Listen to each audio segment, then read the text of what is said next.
الرحمن الرحیم۔ میٹھا پراٹھا۔ جی اٹھ جائیں، 11 بج چکے ہیں، ہاتھ منہ دھو کر فریش ہو جائیں، میں میٹھا پراٹھا بنا دوں۔ ہر اتوار کی یہ سگنیچر ٹیون ہوتی جو بیگم کی آواز کی صورت میرے کان میں الارم کا مژدہ بن کر بجتی۔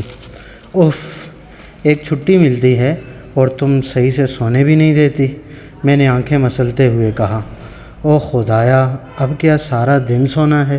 سورج نصف النہار پر آنے کو ہے، شرفا کچھ دیر میں قیلولہ فرمانے والے ہیں اور ایک آپ ہیں کہ اٹھنے کو تیار نہیں۔ بس اٹھ جائیے، بیگم نے کھڑکی سے پردے کو ہٹاتے ہوئے کہا۔ آصفہ کی آمد نے میری زندگی میں 4 چاند لگا دیے تھے۔ والدین کی پسند پر اعتماد نہ کرنے والوں کو میری صلاح ہے کہ کبھی میرے گھر آئیں اور دیکھیں کہ ماں باپ کی پسند سے آنے والی آصفہ نے نہ صرف میرے گھر کو مہکا دیا تھا بلکہ میری دنیا ہی بدل ڈالی۔ ہر اتوار کو چینی والا میٹھا پراٹھا اس بات کا اظہار ہوتا کہ آج چھٹی ہے۔ یہ مشق گزشتہ 7 سال سے جاری تھی۔ جب کبھی اتوار کی شام کو میں بیگم کے ساتھ اپنے سسرال جاتا تو گرما گرم میٹھا پراٹھا وہ ساتھ لیتی اور اپنے والد صاحب کو بڑے چاؤ سے کھلاتی۔ ابتدا میں مجھے عجیب لگتا تھا کہ میں اچھا بھلا کماتا کھاتا ہوں تو بیگم کیا یہ میٹھا پراٹھا بنا کر سسرال لے جاتی ہے؟ مجھے اس پر شرم محسوس ہوتی۔ اس کا اظہار جب میں اپنی بیگم سے کرتا تو وہ مجھے کہتی کہ آپ چپ رہیے، اور میں چپ ہی رہ جاتا۔ اپنے میکے جا کر بیگم کی عادت تھی، وہ اپنے ہاتھ سے چائے بناتی، میٹھے پراٹھے کو ہلکا سا توے پر گرم کر کے چائے کے ساتھ اپنے ابو کو پیش کرتی، اور وہ بھی اس طرح کھاتے جیسے کوئی سوغات ہو۔ زندگی کے میلے یوں ہی چلتے رہے، یہاں تک کہ میں میٹھے پراٹھے کے احساس سے عاری ہو گیا۔ میری بیگم نے اس عمل کو تب تک جاری رکھا جب تک میرے سسر حیات رہے۔ ان کی وفات کے بعد یہ سلسلہ ایسا رکا کہ ہم بھی اس میٹھے پراٹھے سے دور ہو گئے۔ نہ میٹھا پراٹھا رہا نہ اس کی مٹھاس۔ ایک دن میں دفتر میں تھا جب موبائل پر بیگم کا فون آیا۔ دوپہر کے 2 کا وقت تھا۔ میں لنچ اور نماز سے فراغت پا کر اپنی سیٹ پر بیٹھا ہی تھا۔ بیگم شاذ و نادر ہی اس وقت فون کرتی۔ کال اٹھائی تو کہنے لگی، امی کی طبیعت ٹھیک نہیں، آپ آ جائیں تو ذرا دیکھ آؤں۔ میں نے دفتر سے رخصت لی اور جلد گھر پہنچا جہاں بیگم تیار بیٹھی تھی۔ میں نے وقت ضائع کیے بغیر بیگم کو گاڑی میں بٹھایا اور سیدھا سسرال کی طرف روانہ ہو گیا۔ دوپہر کی وجہ سے ٹریفک کم تھا۔ گاڑی پارک کر کے ہم گھر میں داخل ہوئے جہاں میرے برادر نسبتی ہمارے منتظر تھے۔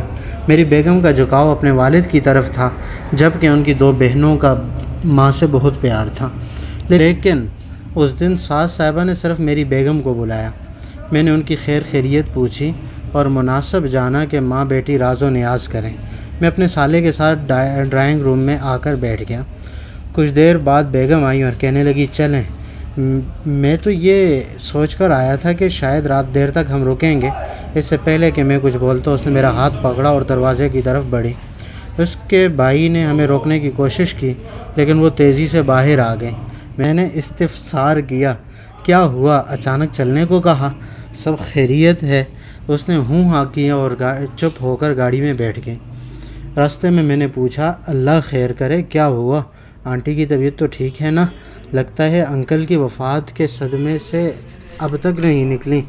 میری یہ بات سن کر اس کے چہرے کا رنگ بدل گیا۔ وہ کہنے لگی، ہم نے بچپن سے اپنے باپ میں بڑی درویشی دیکھی۔ امی نے کبھی ابا کی قدر نہ کی۔ شاید وہ خود کو بہت حسین سمجھتی تھی۔ وہ ابا کے ساتھ اپنے رشتے کو بے جوڑ سمجھتی تھی، ہمیشہ ان کو کمتر سمجھا۔ ابا جی نے ان سے کبھی کسی خواہش کا اظہار نہیں کیا۔ ہمارے گھر کا کھانا امی کے موڈ پر بنتا۔ ابا جی نے ماں اور باپ بن کر گھر میں چلایا۔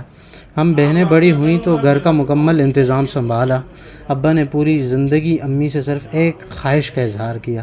وہ چھٹی کا دن تھا جب ابا نے اماں سے کہا کہ میٹھا پراٹھا بنا دو، آج ماں کی یاد آ رہی ہے۔ مدت گزر گئی، میٹھا پراٹھا کھائے، یہ کہہ کر وہ چپ ہو گئی۔ میں نے تجسس سے پوچھا، چپ کیوں ہو گئی؟ پھر کیا ہوا؟ کہنے لگی، امی نے کہا اتنا میٹھا پراٹھا کھانے کا شوق ہے تو اپنی ماں کے پاس اوپر آسمان پر چلے جاؤ۔ میرے منہ سے اوہ نکلا اور میں خاموش ہو گیا۔ تھوڑی دیر بعد میں نے کنکھیوں سے بیگم کی طرف دیکھا تو اس کے آنسو بہہ رہے تھے۔